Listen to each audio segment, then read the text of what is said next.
Equilibrium. And since there's a lot of learning targets for equilibrium, this is one of the big major units. I think that like 20% of the test is on equilibrium stuff. So I embed them throughout the PowerPoint. So this part of the PowerPoint, we're going to be focusing on the graphs. We're going to be focusing on defining equilibrium in terms of reaction rates, in terms of amounts of reactants and products, and the dynamic state. We're going to look at and interpret the different types of graphs. You'll see with equilibrium, there's rates graphs, there's concentration graphs. So keep that in mind when we're starting off. Then we'll get to the next section and you'll see the new learning targets. All right, so let's start with the first definition. We're going to define it in terms of concentration. Concentration, definition of equilibrium is a state where the concentrations have remained constant throughout time. And here, this is a representation of a concentration graph showing the reaction of dinitrogen tetroxide, reversible reaction with nitrogen dioxide. It's a 1 to 2 mole ratio here. And you'll notice on the graphs, you'll have the time on the X. This one will have the concentration on the Y. They show you the initial state here at 0. They show you when equilibrium is reached with the dotted lines there. So as you can see, you'll see the general trend as to what's going on with the reactants and products until it gets to its equilibrium state. And if you're looking here, initially you can see what was in the vessel to begin with was the N2O4, because it's up there, it starts at a high concentration or a concentration value, whereas the NO2 down here at 0, there wasn't any NO2 initially in the vessel or the container. And over time you see eventually gets to an established concentration of reactants and products. And you see in here at this particular reaction, the NO2 has a higher concentration at equilibrium than the original reactant, the N2O4. The next way we want to define it is looking at it from the dynamic state. So macroscopically, it looks very static to us. It has done its reaction, it's changed its color, it has now looks like it's not doing anything. But on the molecular atomic level, it's very dynamic. You have lots of activity going on, a lot of frantic activity. The molecules are going back and forth. You have products making reactants, you have reactants making products, and it is this constant back and forth. So it is not a static state, even though that's how it appears to us. It's a very dynamic state. I have this short little animation to show you. Shows you the equilibrium of evaporation with condensation of water. So you can have equilibrium states in the phase changes, of course, you know, with the vapor pressures and things above the liquids. This one is a good demonstration showing you at the atomic level kind of the back and forth and frantic dynamic activity. So the example that you just saw where in a closed system, of course these are going to be enclosed containers, the water was evaporating and condensing at the same rate, but you saw the molecules going both directions, and that's why we saw lots of activity going on, so it would be in that dynamic state. All right, so chemical equilibrium occurs when a reaction and its reverse proceed at the same rate. Now we're going to start looking at it from the rate definition. So they have the products making reactants, the reactants making products at the same rate.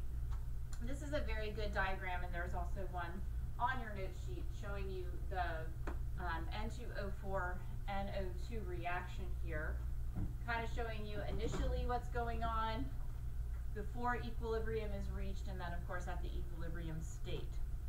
So before, this is initially what was put into the vessel was just N2O4, which is a clear gas. So the tube looks clear up here. Now as it starts to react, starts to break down into NO2, we know NO2 is a brown gas. We saw that in our copper lab. You can see the brown gas start to appear, but this one is not at equilibrium yet. But you can see some of the NO2 starting to appear on the molecular level. Over here, when you finally reach equilibrium, this would be the equilibrium one, you have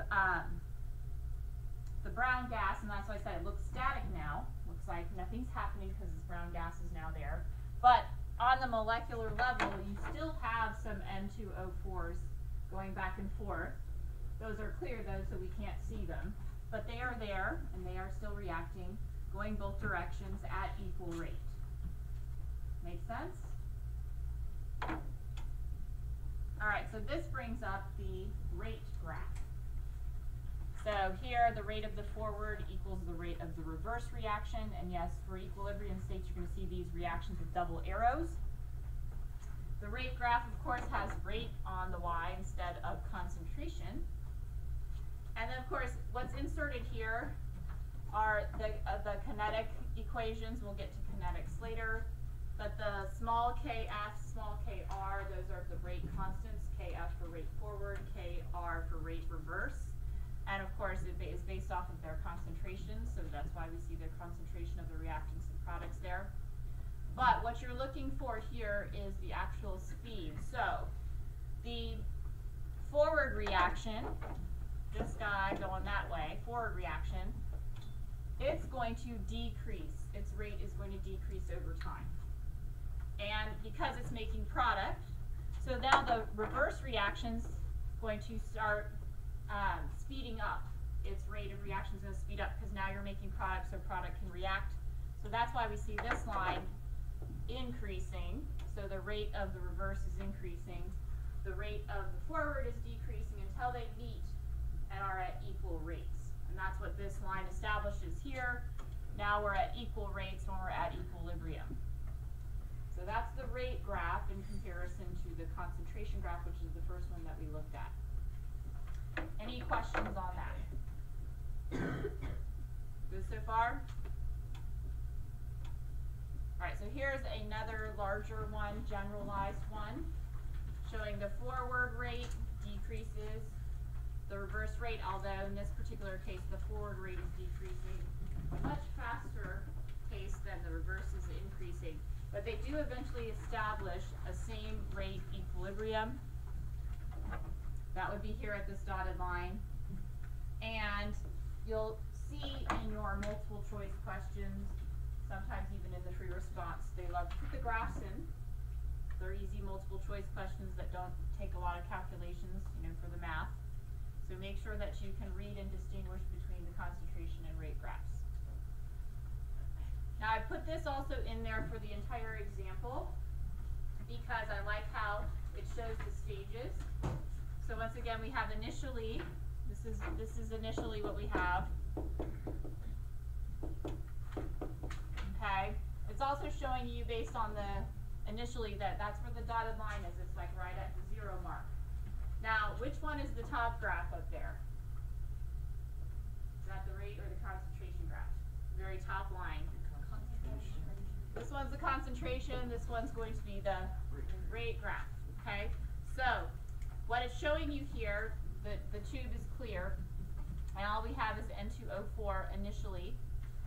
Now, this next molecular level here is kind of before equilibrium is established, but some of it has reacted. So here's our dotted lines showing you where it is in the graphs.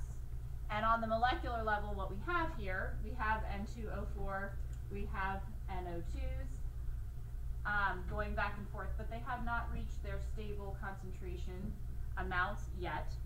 Whereas the last one over here is showing you, now we're at equilibrium. And yes, the tube looks brown because the NO2 has appeared in enough amounts that it looks brown. But still on the molecular level, you still see N2O4, NO2s. They're making products and reactants back and forth at the same rate. So equilibrium's achieved.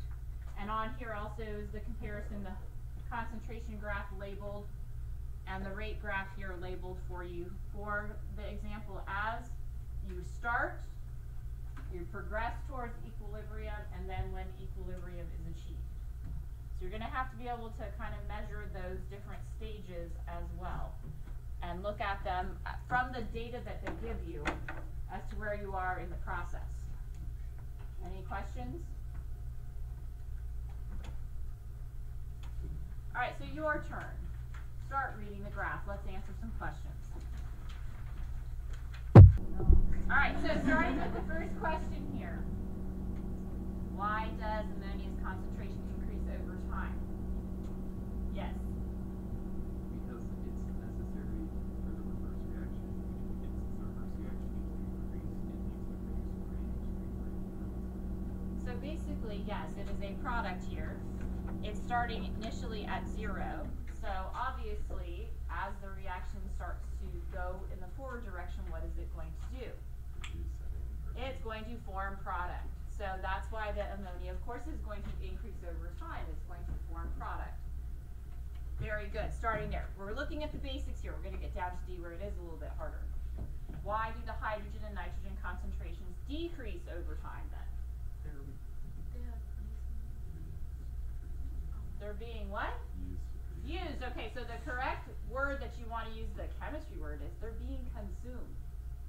Consumed. That is the good chemistry word to use. The reactants are being consumed to make product.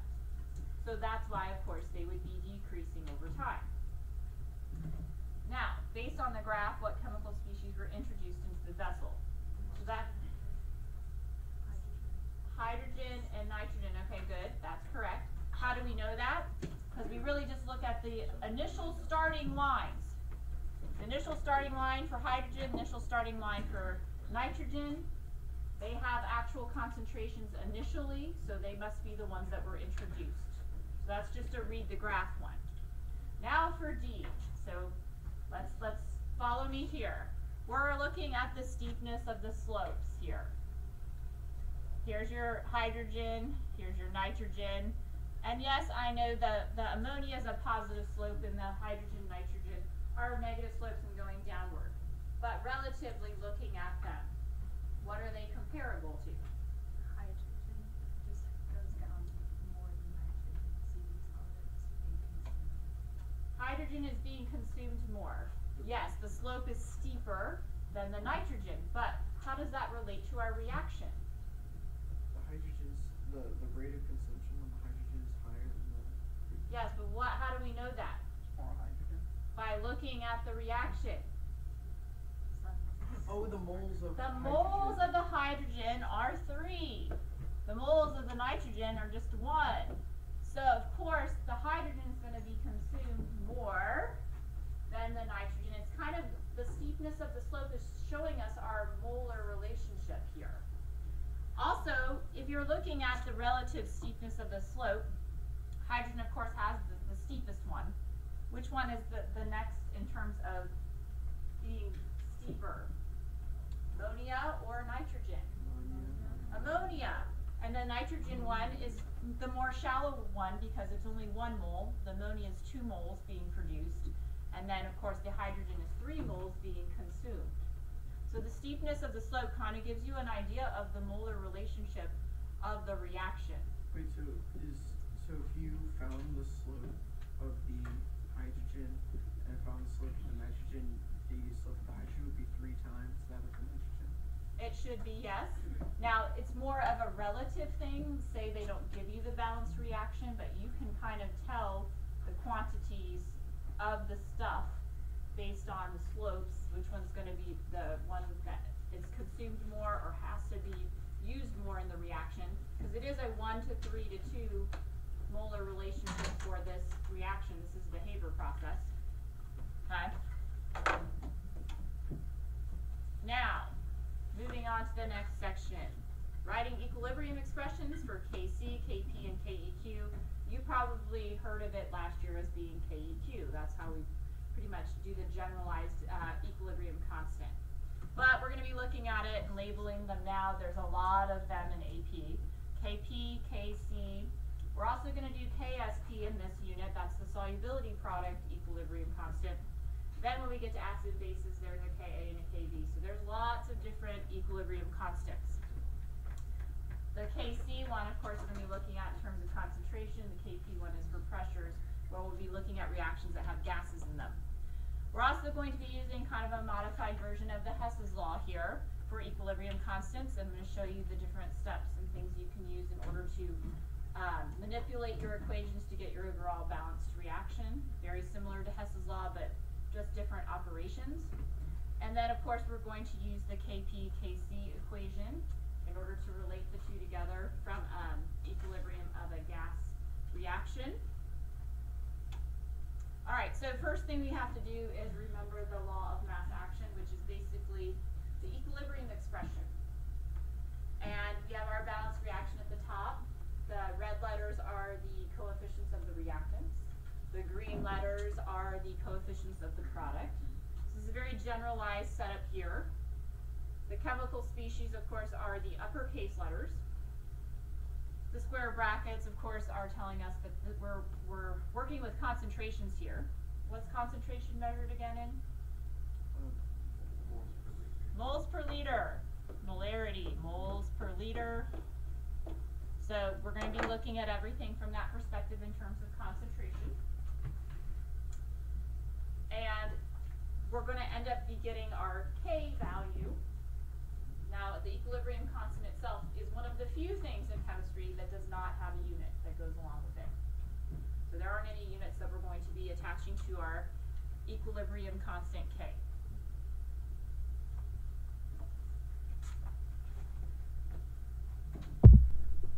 Okay, so now we're going to look at our different chemical species that actually have concentrations.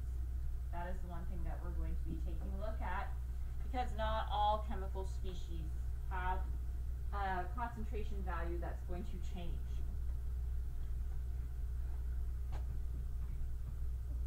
All right, gases and solutions. Gases G, solutions AQ. They're going to have measurable concentrations that change. Gases, of course, we put a certain amount of particles in a given volume, seal it in some kind of container. Sometimes they're rigid containers where the volumes don't change. Sometimes they're like balloons where you can change the volume. But you're going to have a certain amount of particles in a certain amount of space for the gas. Now, solutions are easier because you dump the particles in there, they dissolve and they spread out and get surrounded by the water and all of that. So you know that those have measurable concentrations, moles per liter. Ones that are not going to have concentrations that we use, and we exclude them from our equilibrium expression, are solids and liquids. Being pure substances, basically, their concentration is not going to change. It's sort of like the idea, that its concentration is virtually its density. So if you take a certain amount of particles away, you're also going to be taking away that same amount of space. So the actual, particle per unit volume is going to remain constant. So solids and liquids, anytime you see L or S, you're going to exclude it from the equilibrium expression. You will not add it in. It will not be something that we need to focus on. Going back to the Y here, standard states of solid liquids is basically their molar density, which is really their concentration. And like I said, if you have 10 grams or 100 grams of water, it's still 1 gram per milliliter.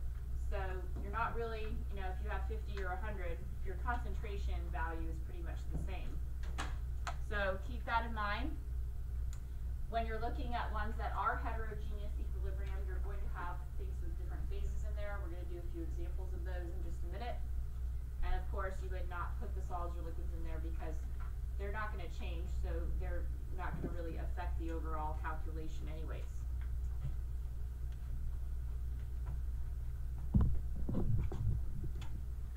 Okay, so looking here at the example of the lead here, lead to chloride being dissolved in water, it's going to break apart into its ions, and therefore what you're going to keep in here is only the ones that are AQ.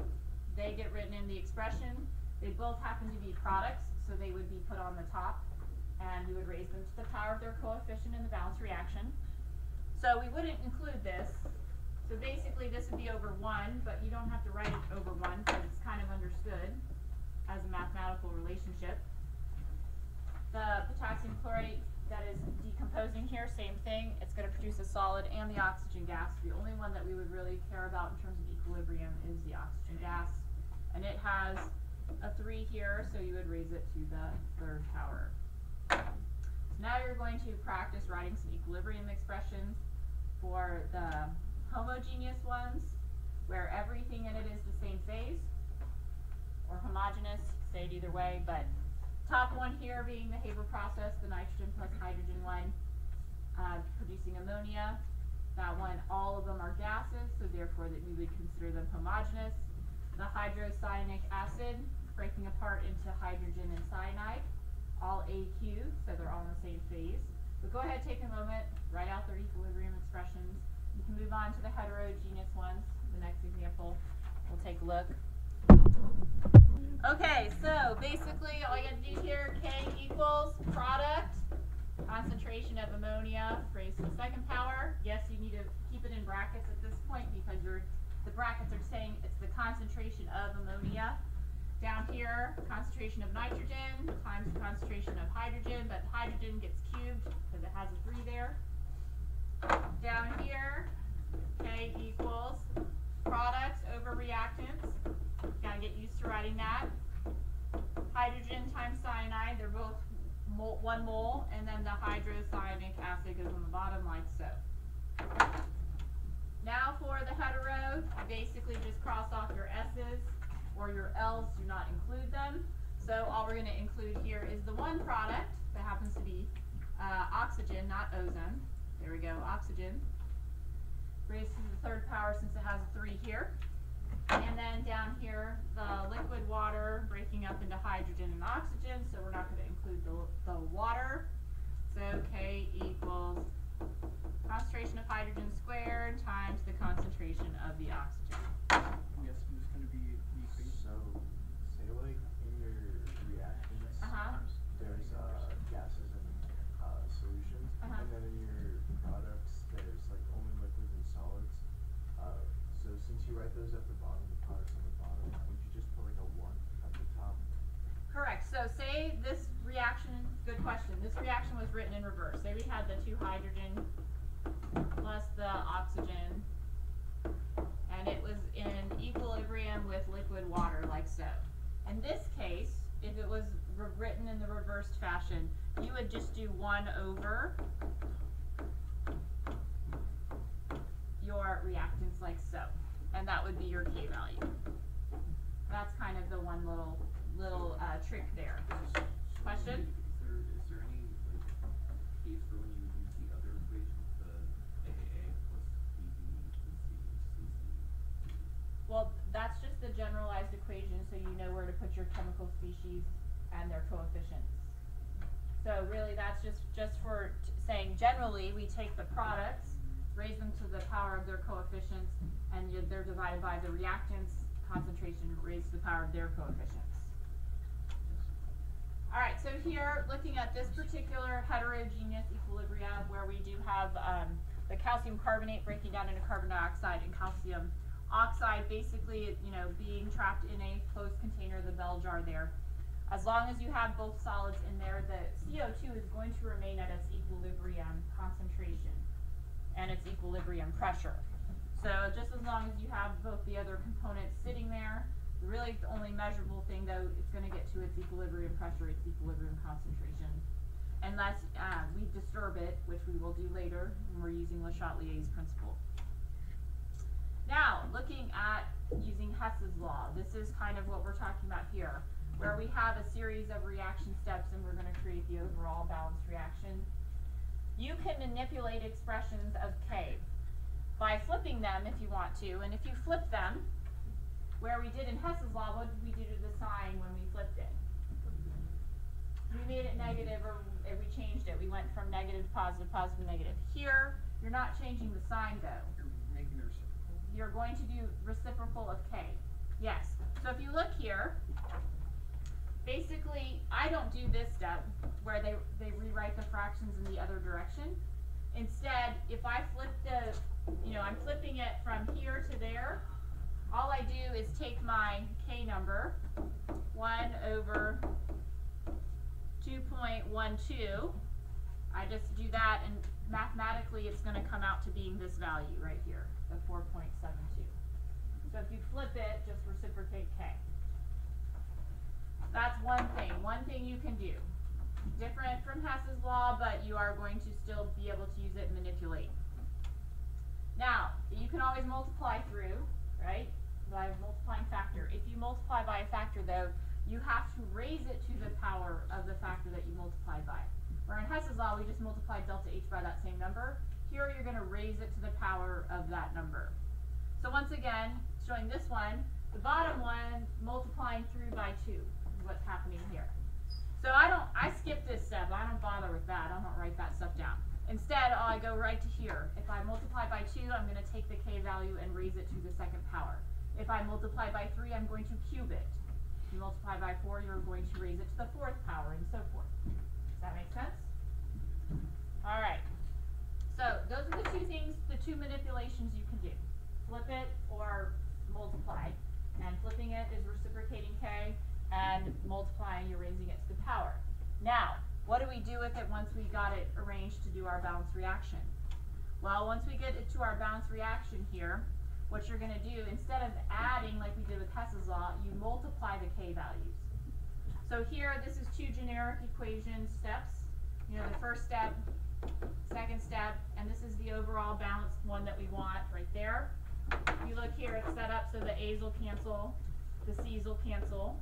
We have K1, we have K2.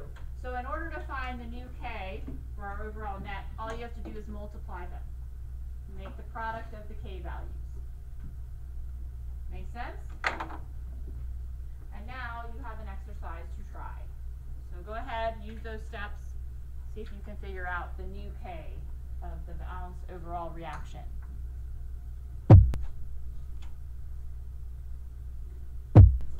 What do we need to do to the first equation?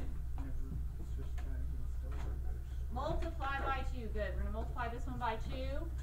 That means we're going to do what to this guy? Square the KC. Very good. So I'm just going to rewrite it down here and show the cancellation.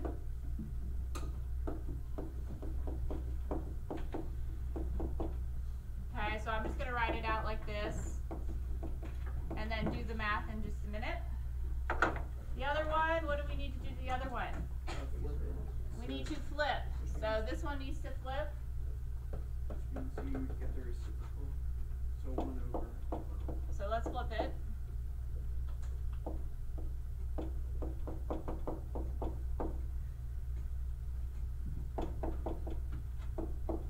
Alright, so we have oxalate plus 2 hydrogen giving us oxalic acid there. So then this one really, I'm just going to write it like this. Now we can make sure everything cancels, and let's make sure our balanced reaction is correct. HF, oxalate, good, oxalic acid, and our 2 fluorides, very good. Now all I have to do is multiply these 2 together, and what do we get for our new KC? 0.122.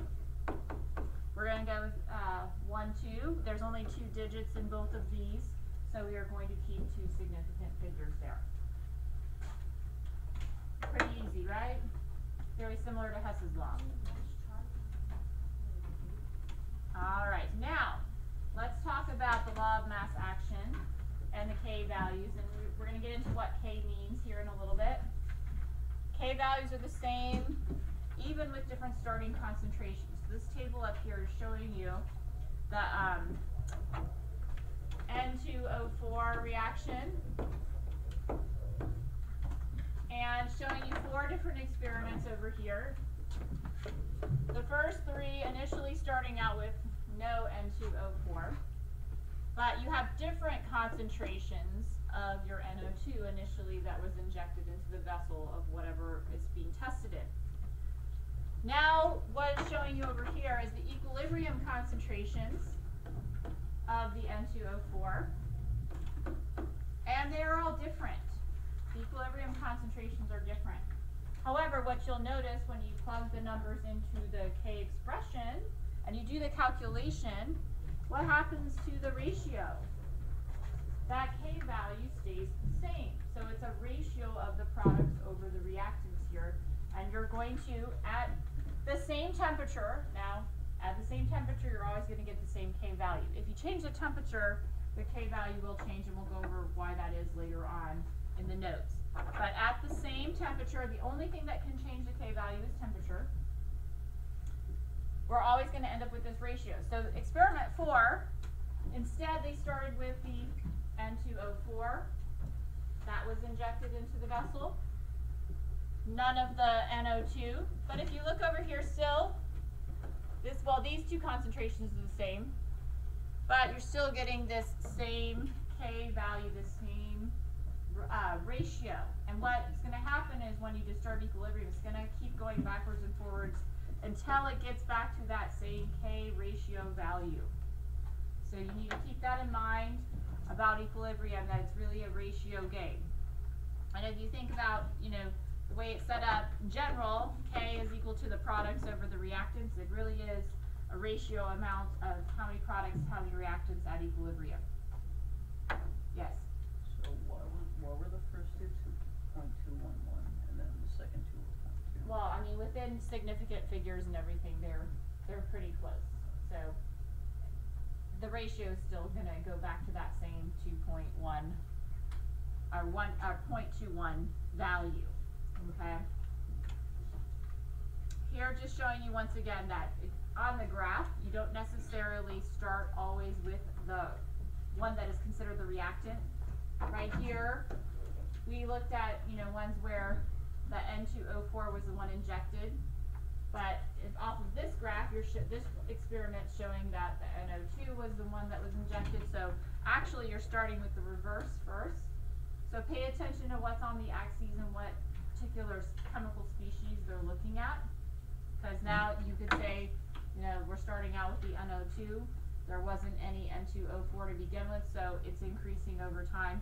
The forward reaction's increasing, but the reverse reactions rate is decreasing according to this graph. Also, once again, pointing out, doesn't necessarily matter what you're starting with, what you're ending with. This is pretty much a copy of the first graph we talked about for the Haber process. We started out with the hydrogen, nitrogen, and ended up with ammonia. This case, though, here you're starting out with the ammonia and creating the hydrogen, nitrogen over time. But if you look, the equilibrium stuff over here, those lines are the same as these ones over here. So the K value is going to establish and be the same ratio. But do pay attention to what you're starting with so you know which direction you're going, the forward or the reverse. And it's going to end up, this is the key word, same proportions. That's why that ratio K value is not going to change. But it has to be at the same temperature. I'm going to reiterate that over and over again. You change the temperature, K does change. That's the only thing that can change K. So to sum it all up here, K always same value in a given temperature regardless of the amounts. So that ratio is going to always be the same. For a reaction, the given temperature, there are many equilibrium positions. There's many equilibrium concentrations for the equilibrium constant. But the equilibrium position is based off of their concentrations. The ratio, though, always going to stay the same, that K value, at the same temperature. So the equilibrium positions, we're going to start to talk about, how to judge those by your K value. Before we get to that, though, we're going to look at Kp now. What does Kp mean? Kp involves pressures. We've been looking at Kc, and most of the time when they put Keq down, they're really referring to Kc, concentration values. But now we're going to look at some reactions that have only gases in them, so we can look at it from a pressure perspective. So Kp involves pressure. So let's look at the pressure stuff. Same kind of idea, generalized setup, except for when you're writing out the expression, you have to use the partial pressure notation. So, remember in gas laws when we were writing out partial pressure notation, like if we wanted to say the partial pressure of water vapor, we would write it like that, the P with the superscript with this chemical species there. Or if we wanted the partial pressure of neon, you would write it like this. That's what those letters down below are, the chemical species. You're still going to raise it to the power of the coefficient in the balanced reaction.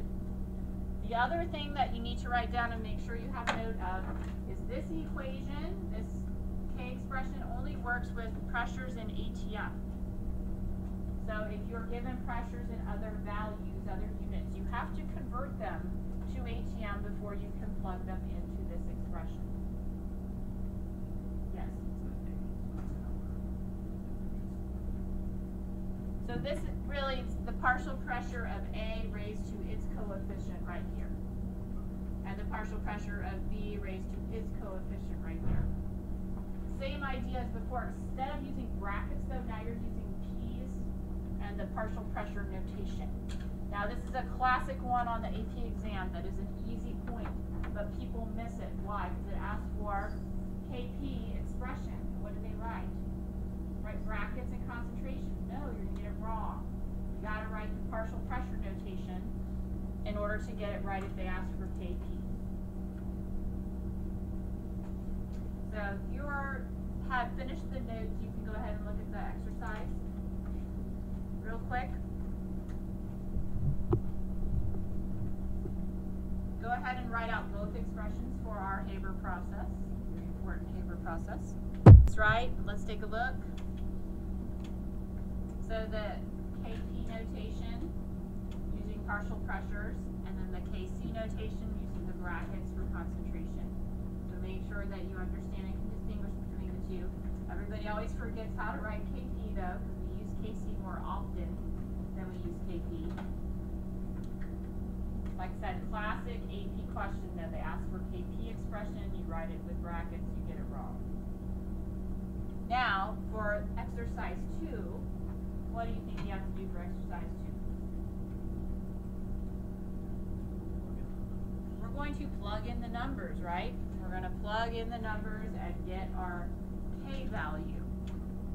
So here they gave us the partial pressures at equilibrium of these particular ones at a certain temperature. They didn't give us the temperature, but it's going to be a certain temperature. You're going to plug them in to the expression and do the mathematical calculation. Make sure in your graphing calculator you're using parentheses and using your exponents correctly so you don't get order of operations out of order and then get the incorrect answer. That happens sometimes. So go ahead, set it up like you would from take out the partial pressure notation, put in the numbers, square it, cube it, whatever you need to do, and then you get your calculated K value.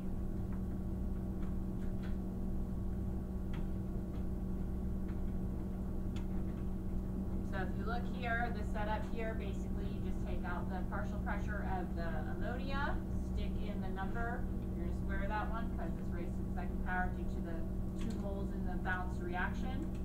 Partial pressure of nitrogen is a reactant, so it goes on the bottom. Partial pressure of hydrogen gets cubed because of the moles in the balanced reaction. And like I said, if you enter it in right, you should get 3.9 times 10 to the 4. And everything up here, all these values have 2 significant figures, so we're going to keep 2 significant figures in our KP value. Yes? Oh, yeah. All right, now let's look at how to relate KP and KC together. Well, the KC-KP equation comes from the ideal gas law. And there are other steps involved, but in general, this part right here is moles per liter. What is moles per liter? Concentration, right. So basically you're taking this part out, sticking in all of your concentrations for KC, taking out the pressure, putting in all the partial pressures for KP, and eventually, after rearranging and adding in and substituting, you end up with this equation. KP equals KC RT raised to the delta N. Now, like other delta equations, it's going to be the products minus the reactants. Remember, the bond energy equation is the only reverse one. So here you're still going to take gaseous product minus gaseous reactant to find your delta N. Of course, the R value we have to use here is the ATM one because KP is in ATMs. And the temperature, because this is about gases, of course, is going to be in Kelvin. Question?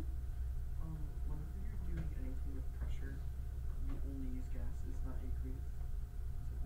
Yes, so this equation is only going to apply to are reactions that have gases involved, yes. And you would not use it for something that's just aqueous. Now, let's look at the question there about what happens if delta N is 0. What if you have the same mole gaseous product and gaseous reactant? Delta N ends up being 0. So this is like raised to the 0 power. So what happens there? RT equals 1. This whole thing becomes 1, yes. So then, in that situation, if you have the same number of moles of gaseous product and reactant, Kp automatically equals Kc. Easy enough?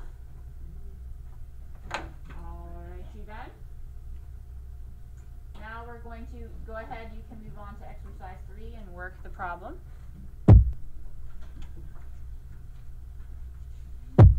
Now, the setup should have been this, of course. And did you get a super large number, 2.5 times 10 to the 7? So you should have gotten a very large K value. We're going to talk about what that large K value means in a minute. High five? High elbow, there you go.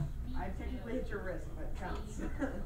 All right, moving on now. We're going to be looking at a few things, talking about what K actually means. Interpreting the magnitude of K. What does that mean? Well, they're listed here. If K is greater than 1, it means these things. If K is less than 1, it means these things. If K is equal to 1. And if K is very, very, very large, like the one we just looked at, actually, in that situation, it's really not a reversible reaction. It's going to completion if it's that large. So you really don't have any reactants left. It is completely reactive. So it's more like an irreversible reaction if K is super, super large. So, looking here, basically if K is greater than 1, so we're talking about, you know, it could be like K is 1,000, K is 10, something like that. But super large is like 10 to the 7, super large. If K is greater than 1, the equilibrium position lies on the product side. The products predominate. So, you know, that is going to tell you where you're going to have more product concentration than you do reactant concentration. But that goes back to our generalized equation here. You just think about it like this in terms of a ratio of products over reactants. If K is greater than 1, that means the numerator has to be bigger.